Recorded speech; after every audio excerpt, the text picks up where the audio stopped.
আজকে মায়ের হাতে এই বর্ষায় খিচুড়ি, তাতে লেবুটা দিলাম। আমরা ডিম খাবো না বলে আমাদের জন্য মাছ ভাজা হয়েছে, আর আমার বৌদি হচ্ছে ডিম খাবে বলে ওর ডিম ভাজা। কেমন হয়েছে একটু খেয়ে বলছি, দাঁড়াও। হেভি হয়েছে, হেভি, মা দারুণ হয়েছে। কলা পাতা হলো না, দুর্দান্ত। হ্যাঁ ঠিক বলেছে, এটা আমার বৌদি বলেছিল কলা পাতা যদি কেটে নিয়ে আসতে পারতাম না ও বাগান থেকে, হেভি হতো। আরেকদিন কলা পাতায় খাবো, কলা পাতায় খাবো। খিচুড়ি কেমন হয়েছে সোনু? নয় নয় করে বাপের বাড়ি বেশ এবারে অনেক দিন থাকা হয়ে গেল। ছেলেটা একদম যেতে চাইছে না, যাওয়ার কথা শুনলেই না ও ভীষণ পরিমাণে কাঁদছে, বলছে না মা আর 2 দিন থেকে যাও, আর 1 দিন থেকে যাও, এই করছে। আর আমার দাদাও বলছে, মাও বলছে যে ঠিক আছে ছেলেটা যখন কাঁদছে তাহলে কালকের দিনটা থেকেই যা, কিন্তু এবার তো বাড়ি ফিরতেই হবে, বেশ অনেক দিন হয়ে গেছে। আসলে ওর সবচেয়ে বড় আনন্দের জিনিস মামার বাড়িতে হচ্ছে কি, পড়াশোনা করতে হচ্ছে না একদমই, কোথাও মানে কিছুই করছে না মামার বাড়িতে, পড়তেও বসছে না। একটু ড্রয়িং খাতা নিয়ে এসেছিলাম, বললাম ড্রয়িং কর, সেটাও করছে না। তো যাই হোক, আজকে মায়ের হাতে খিচুড়ি খেলাম, আর খিচুড়ি খাওয়া দাওয়া করে এখন ওপরে ঘরে চলে এসেছি, এখন আইসক্রিম খাচ্ছি। আমার দাদা সবার জন্যই আইসক্রিম নিয়ে এসছে। ওখানে যতদিন থাকি মা সবসময়ই চেষ্টা করে যে আমার পছন্দ মতো খাবার বানানোর জন্য, কারণ আমি তো এখানে একা থাকি আর একা হাতে রান্না করে খাই, তো ভালোও লাগে না। মানে একা হাতে রান্না করে যা কিছুই রান্না করি না কেন, যেন সেই খাবারটা যেন মুখে টেস্ট লাগে না। তো মা যতদিন ওখানে থাকি মা চায় যে মায়ের হাতে রান্না করে যেগুলো আমি ভালোবাসি, যেমন হচ্ছে খিচুড়ি, তারপরে হচ্ছে মানকচু বাটা, মানে বিভিন্ন বাটাই, শুধু মানকচু নয়, খারকোল পাতা হয় না, সেটা বাটা, মানে আমি এই বাটাগুলো দিয়ে ভীষণ ভালো ভাত খাই। তো মা, আমি গেলেই মা চেষ্টা করে এগুলো কিছু না কিছু একটা করার। চিংড়ি মাছ, তারপরে চিংড়ি মাছ বাটাও তোমাদের মনে হয় কোনোদিন দেখায়নি, কিন্তু আমার মা অসাধারণ রান্না করে চিংড়ি মাছ বাটা। খিচুড়িটা আমাদের বাড়িতে না সবাই পছন্দ করে না, কিন্তু আমার বৌদি পছন্দ করে।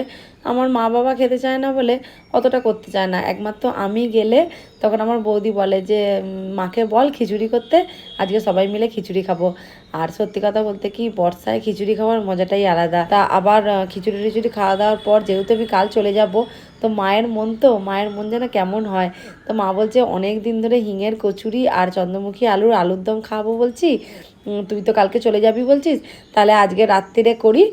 চন্দ্রমুখী আলুর দমটা মা করে দিয়েছে, আর এখানে বৌদি আর আমি মিলে লুচিগুলো ভেজে নিচ্ছি, লুচি না সরি, হিঙের কচুরি। তো এখন আমার ছেলে ভীষণ খুশি, কারণ ও কচুরি লুচি এত ভালোবাসে। আর দুপুরের কিছুটা খিচুড়ি রয়েছে, সেই খিচুড়িটা দেখি কে খায়, আমার বৌদি যদি একটু খায়, কিংবা আমার বাবাও মানে বসা খিচুড়িটা না আমার বাবা ভীষণ ভালোবাসে, তো বাবা যদি একটু খায় তো সবাই মিলে খাবো। আমার দাদা তো খিচুড়ি খাবেই না রাত্রিরে, কারণ হিঙের কচুরি পেয়েছে। আমার ছেলেও তাই, কচুরি ছেড়ে আর খিচুড়ি খাবে না। তো আমরা দেখি একটু একটু করে খিচুড়িটা খেয়ে নেবো।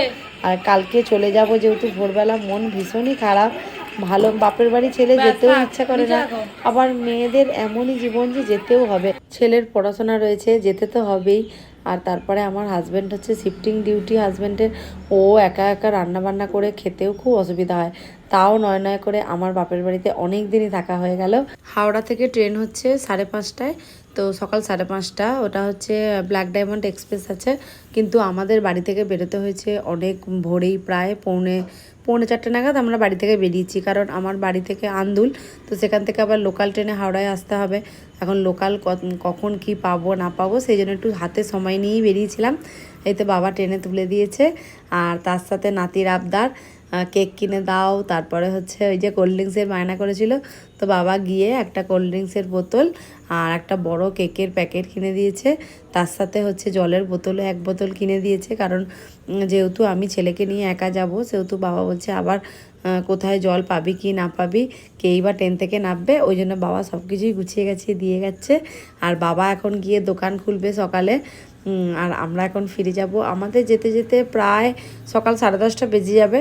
তারপরে তো গিয়ে রয়েছে রোজকারের রুটিন, আবার শুরু হবে রোজের কাজকর্ম, যা যা করতে হয় সব কিছুই। মনটা ভীষণই খারাপ, তবুও বিদায় নিতেই হবে, কিচ্ছু করার নেই।